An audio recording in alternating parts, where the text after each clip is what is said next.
उसके लिए ये ज्यादा यूज किया जाता है। RG एंड GL अलग अलग यूजेस होने की वजह से अलग अलग कैप्सूल रखे गए, लेकिन जनरली दोनों को मिला के इकट्ठा ही खाया जाता है। चल नहीं होता रहने तो मैं मार्कर यूज कर लेता हूं। इकट्ठा ही खाया जाता है। इसको बोलते हैं, एक RG और एक GL मिला के हम बोलते हैं एक जोड़ा, 1 पेयर। जो हम लोगों को इसको खाने का तरीका बताते हैं कि आपने 1 पेयर खाना है या 2 पेयर खाने हैं या 4 खाने हैं, वी टेल इन पेयर्स। अब एक ही चीज, एक ही मशरूम जो दवाई नहीं है, सारी बीमारियां कैसे ठीक कर सकती है? This is an important thing. आ जाएगा थोड़ा आगे, थोड़ा सा आगे। हाँ चल।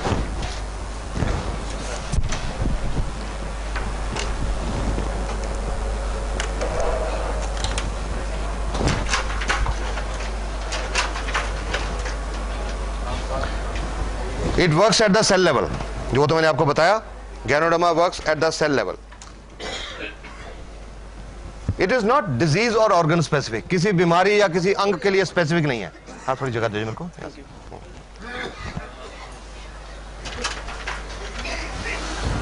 अब क्या काम करती है और कैसे काम करती है? How does ganoderma work?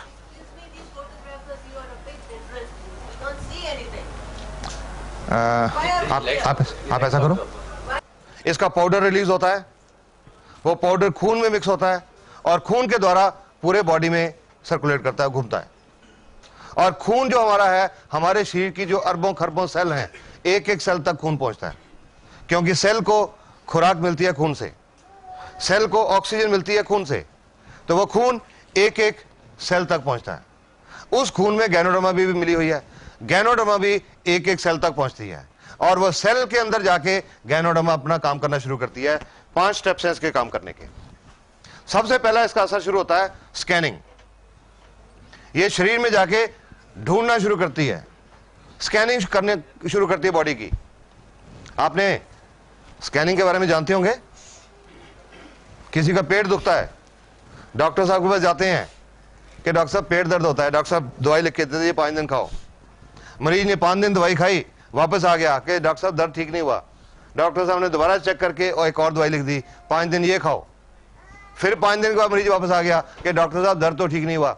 तो डॉक्टर साहब कहते हैं भाई आपकी बीमारी समझ नहीं आ रही, ऐसा करो स्कैन करा के लाओ, अल्ट्रासाउंड स्कैन, पेट का अल्ट्रासाउंड करा के लाओ, हम ढूंढें कि बीमारी क्या है।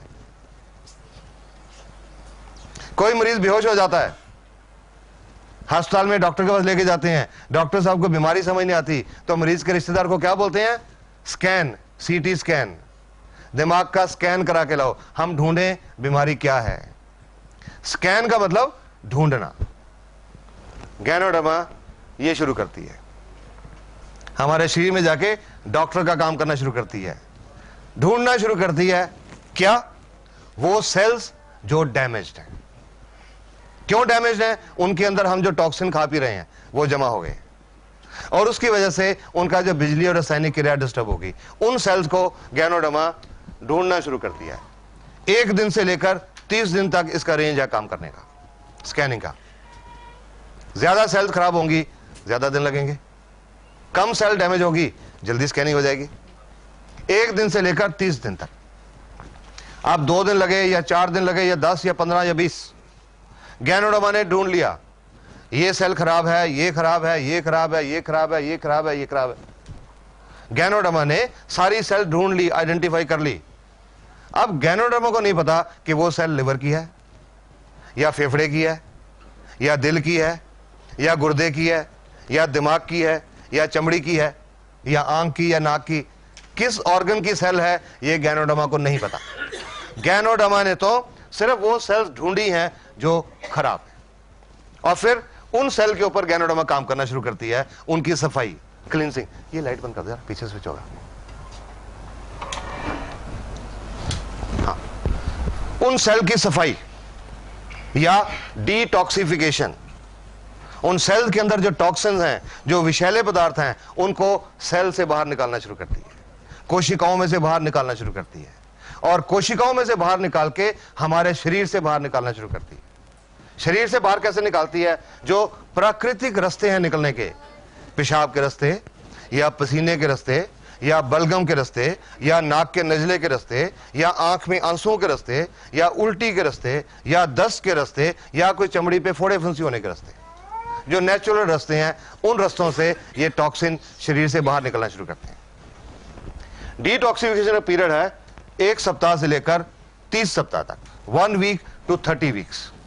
दिस इज अंडरस्टैंडेबल कि जितना कचरा अंदर ज्यादा इकट्ठा हुआ होगा, सफाई करने में उतना ज्यादा टाइम लगेगा।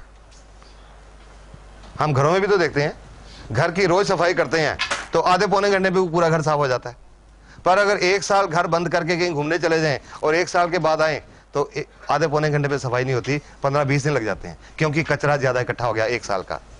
सिमिलरली हमारे शरीर में जितना कचरा ज्यादा इकट्ठा हुआ है, जितने टॉक्सिन ज्यादा हैं, टॉक्सिन लोड जितना बॉडी पे ज्यादा है, उतना ज्यादा टाइम लगेगा।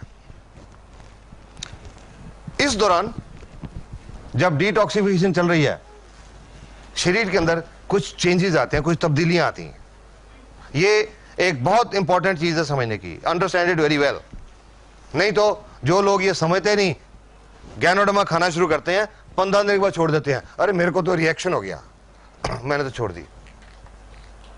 हुआ था, मैंने 1 महीना खाई, मेरे को तो रिएक्शन हो गया, मैंने तो छोड़ दी। ये बहुत जरूरी बात समझने की है। गैनोडर्मा का कोई रिएक्शन नहीं होता, इसका कोई साइड इफेक्ट नहीं है, कोई नुकसानदायक इफेक्ट नहीं है, no harmful effect. I can say that with confidence today. But thank you. But during detoxification, जब सेल की सफाई चल रही है, तो शरीर में कुछ सिम्टम्स आते हैं, कुछ लक्षण आते हैं, उनको हम बोलते हैं एलिमेंट रिफ्लेक्शन। Element reflection.